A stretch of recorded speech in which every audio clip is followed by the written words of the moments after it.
Network 10 में आप सभी दर्शकों का बहुत बहुत स्वागत है। हम इस वक्त मौजूद हैं राजस्थान की राजधानी जयपुर में और लोकसभा चुनाव को लेके हम जनता का मूड जानने के लिए एक पार्क में आए हैं। लोग यहाँ पे अपनी दिनचर्या की शुरुआत इस पार्क से ही करते हैं। मॉर्निंग वॉक के लिए यहाँ लोग बाग आते हैं और इसी वक्त हम यहाँ मौजूद हुए लोगों से जानने के लिए कि लोकसभा चुनाव नज़दीक आ चुके हैं और जनता के क्या क्या सवाल हैं, क्या कोई अधूरे काम अभी कुछ बाकी रह गए या मोदी सरकार से असंतुष्ट हैं या संतुष्ट हैं, क्या मोदी सरकार देश हित के लिए अच्छे कार्य किए हैं या अब जैसे कि अगर बात करें विपक्ष, राहुल गांधी ने अभी भारत जोड़ो न्याय यात्रा की शुरुआत कर चुके हैं और अभी ख़त्म होने वाली है महाराष्ट्र में।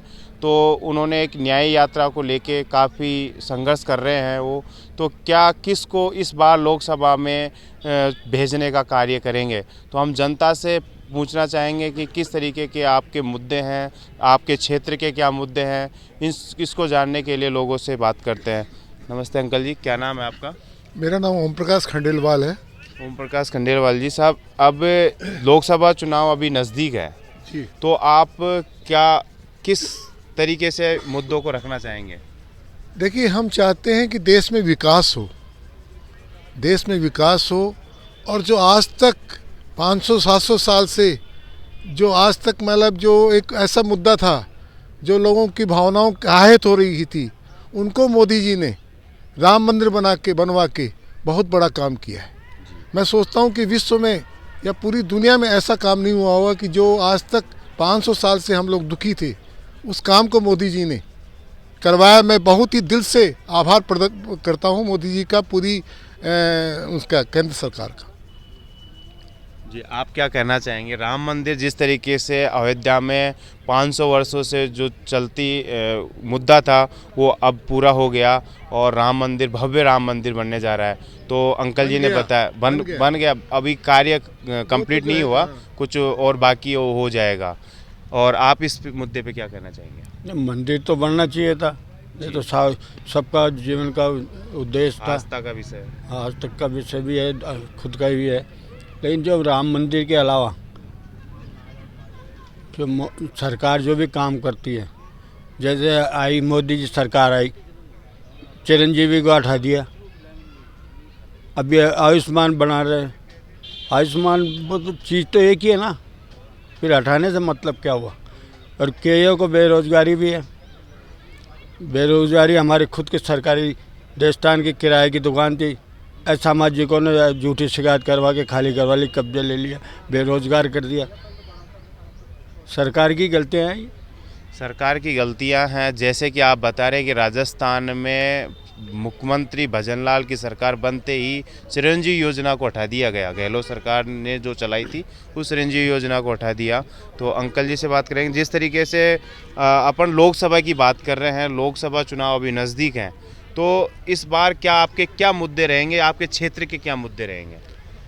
देखो, क्षेत्र में तो भगवान की दया से सब कुछ सही चल रहा है। सही चल रहा है। हाँ, तो देश हित के लिए क्या होना चाहिए? देश हित के लिए तो ये है कि सबसे पहले मेरी शिकायत तो ये है जी, कि 4 महीने से लोगों की पेंशन बंद है। पेंसिल बंद है। हाँ वृद्धावस्था वाली, हाँ, वृद्धावस्था वाली हाँ, पेंसिल 4 महीने से बंद है, वो नहीं मिल रही है। वो नहीं मिल रही। हाँ, एक आपकी ये शिकायत है, और क्या है? पीछे कारण क्या है किसका? कि भाई बैंक वाला कारण क्या है इसके पीछे? कुछ आप इसके पीछे कारण क्या है, क्यों रोकी गई आपकी पेंशन? अब ये कौन बताए? तो नहीं, जो जहाँ जो अंकल जी से बात करते हैं, जहाँ अंकल जी से जिस आपको तरीके से इन्होंने बताया कि जहाँ से 4 आपको महीने पेंशन मिलती है, उनसे आपने पूछा होगा ना कि क्यों आपकी पेंशन रोकी गई। वो ये बता दे, आगे से नहीं आ रही, हम क्या करें? आगे से कहाँ से आएगी? गवर्नमेंट से जो हमारे नहीं, गवर्नमेंट ऑफ राजस्थान का राजस्थान का केस है या सेंट्रल गवर्नमेंट का केस है ये आपका? ये राजस्थान का केस है। राजस्थान का केस है, क्यों रोकी गई आपकी? क्यों रोकी? ये सरकार का विषय है कि क्यों रोकी गई, क्या बजट नहीं है, क्या दिक्कत है? मतलब क्या आपके तो कोई ऐसी इस पे आपकी क्या राय है? नहीं, ये गलत है। ये अगर ये बोले कि इनकी रोकी गई है, ऐसा कोई नहीं है। गवर्नमेंट ने अब आपको लास्ट टाइम कब मिली थी पेंशन? लास्ट टाइम मिली थी नवंबर में। नवंबर में मिली थी, उसके बाद में नहीं मिली। नहीं। कोई आपने सब कुछ दिया है, नहीं फिर भी सत्यापन। सत्यापन नहीं एक दी। मिनट, नवंबर में विधानसभा के चुनाव थे, हो सकता है उस समय रोकी हो, उसके बाद से कोई बात हो तो अभी तक चालू नहीं है। अभी तक चालू नहीं हुआ। हाँ, तो ये हो सकता है, लेकिन आपको इसको शिकायत नहीं, आप इसमें मालूम करिए कि क्या परेशानी है वहाँ पे, क्या बात की परेशानी है। हाँ, ऐसे नहीं कि आपने कहा कि अपना मुद्दे पे वापस से आते हैं, मुद्दे पे वापस आते हैं।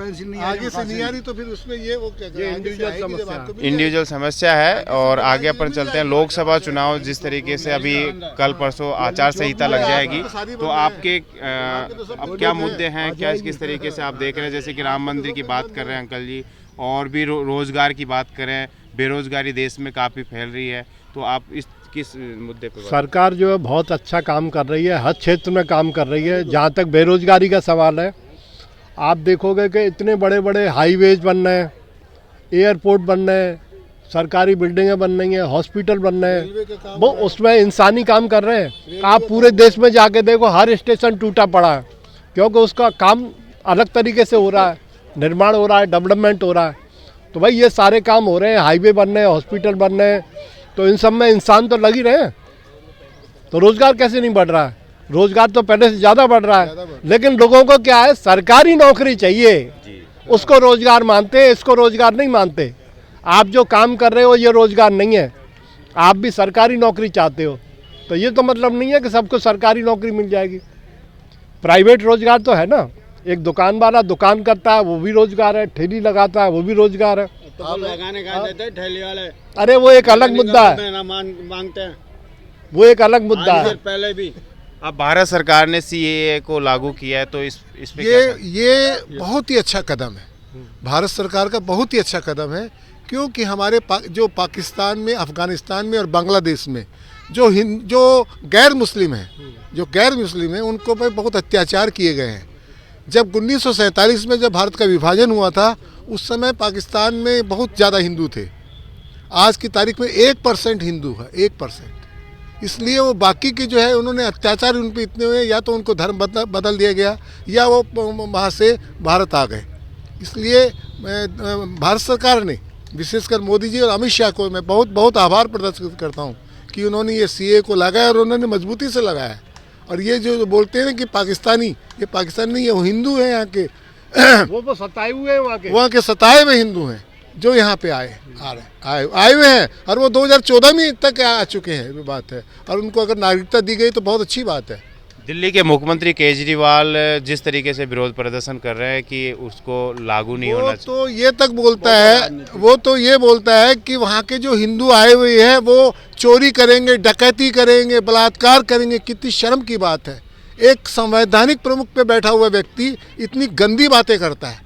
मेरा ये विशेष है, उनको ये बोले कि बहुत गंदी बातें कर रहा है। वो तो चुनाव जीतने के लिए उनको वो बहुत ही गंदी बात कर रहा है। वो एक हिंदुओं को हिंदुओं ने यहाँ तक बोल दिया उन्होंने साफ कि भाई हमारा, आप कोई एक भी एफआईआर लो जो हमारे अगेंस्ट में बता दो कि भाई हमने ऐसा काम किया। और उधर वो रोहिंग्या जो आए हुए हैं उनके लिए उन्होंने कॉलोनियाँ बसा दी, उनको बिजली, पानी, राशन सब सुविधा दे रहा है, वो सब देख रहा है। कितनी शर्म की बात है, वोट की खातिर कितनी शर्म की बात है। उस जैसा व्यक्ति को कैसे वो सीएम बना हुआ है।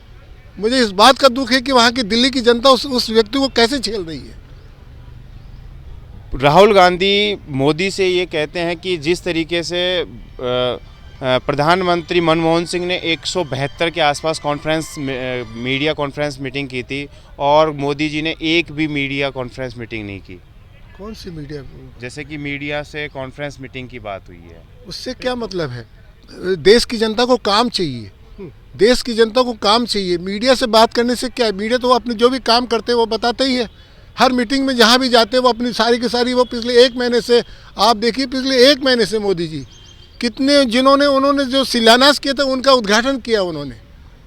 आप सोचो, वर्ल्ड का ऐसा ब्रिज बनाया है रेलवे का, जो जम्मू कश्मीर में, जो आप देखने लायक है। वो चीज़ बात है, वो एक बहुत ही शानदार। मीडिया जो है सही बातों को दिखाती है क्या? बंगाल के बारे में जो है खबरें इतने सालों से आ रही हैं, लोग मर रहे हैं, वहाँ पे अत्याचार हो रहे हैं, कभी मीडिया ने उनको दिखाया?